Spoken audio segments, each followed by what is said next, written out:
한국 내에서 스스로를 지일파라고 말하는 사람들이 종종 눈에 띕니다.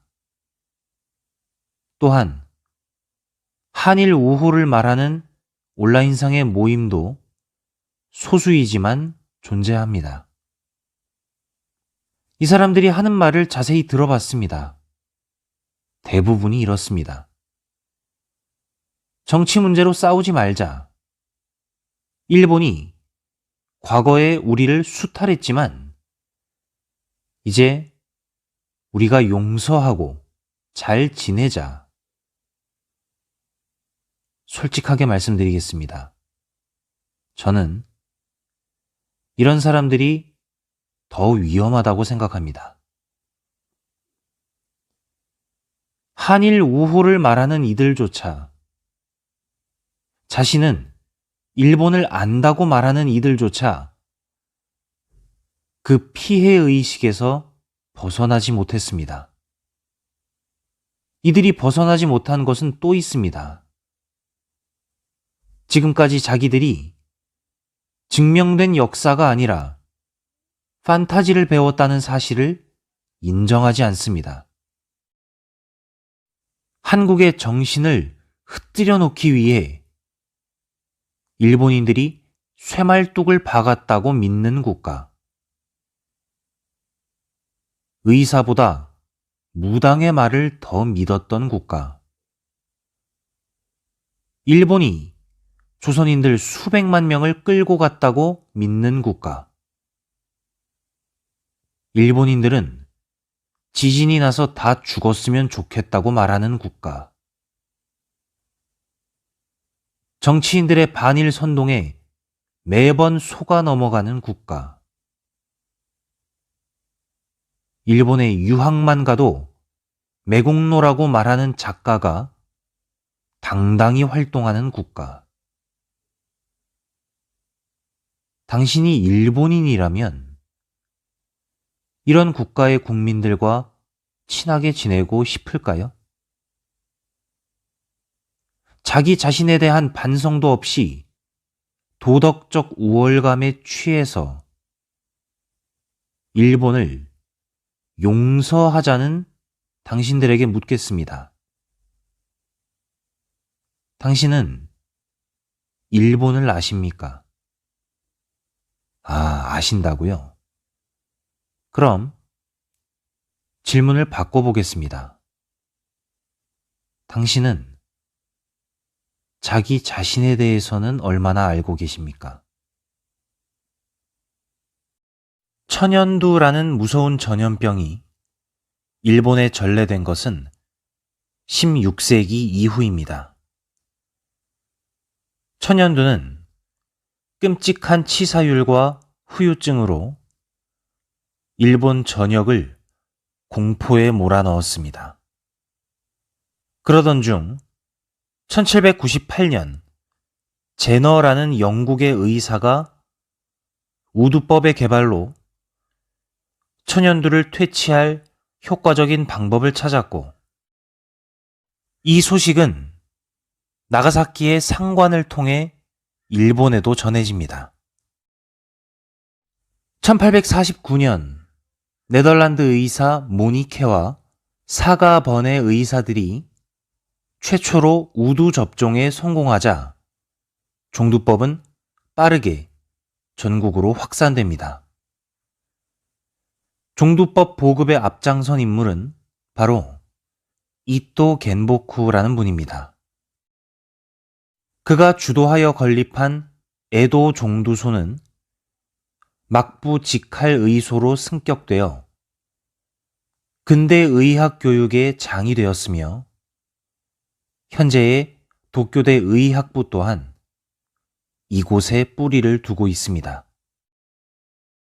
미신이나 주술에서 벗어나 과학과 실증을 수용하여 치명적인 전염병에 대처할 수 있었던 경험이 일본 근대화에 시동을 걸었다고 해도 과언이 아니겠죠. 자, 그러면 일본이 이렇게 과학과 실증을 수용하여 천연두를 이겨냈을 때 과연 조선은 어땠을까요?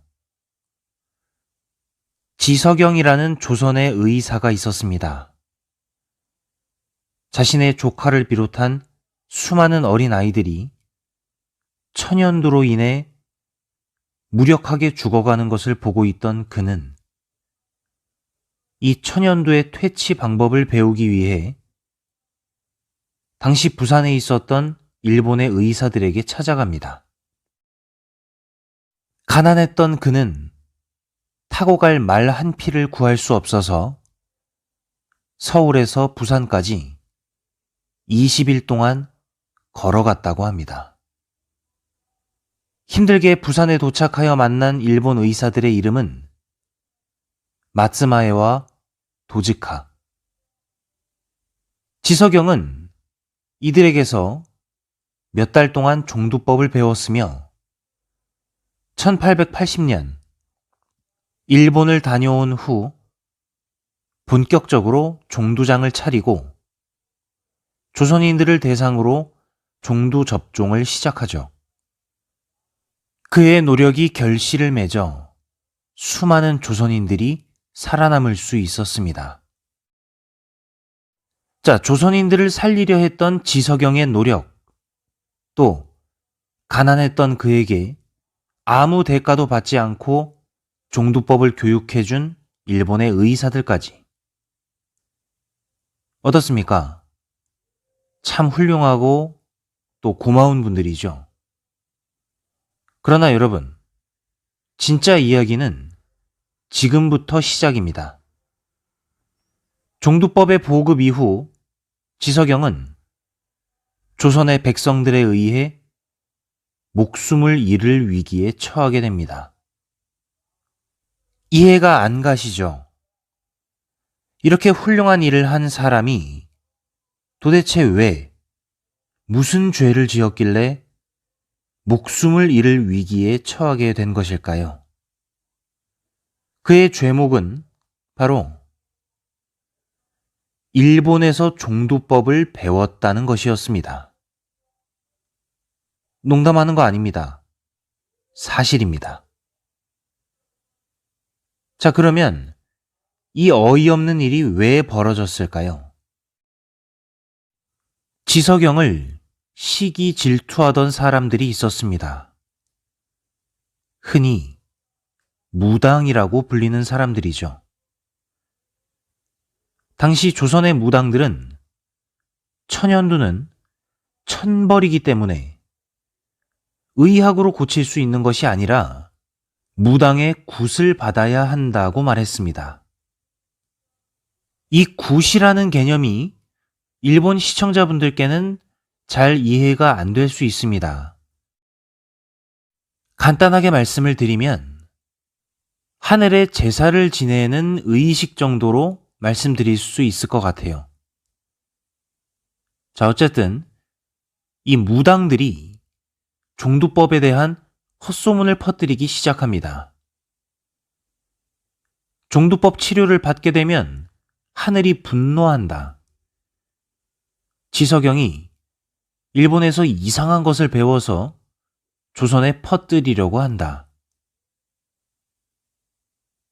무당들은 아마 자신들의 기득권을 지키고 싶었을 겁니다.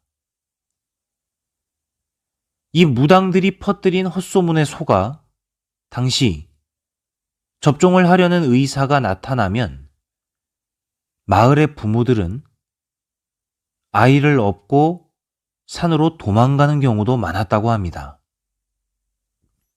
1882년 이모군란이 벌어졌고 그때의 혼란을 틈타 무당들의 선동에 속은 백성들이 지석영이 있던 종두장을 방화하는 사건이 있었습니다.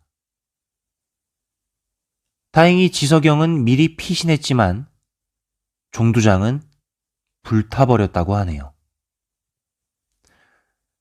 안타깝게도 지금 한국에서는 이 지석영이라는 분을 매국노로 평가하고 있습니다. 한국, 참 대단한 나라죠.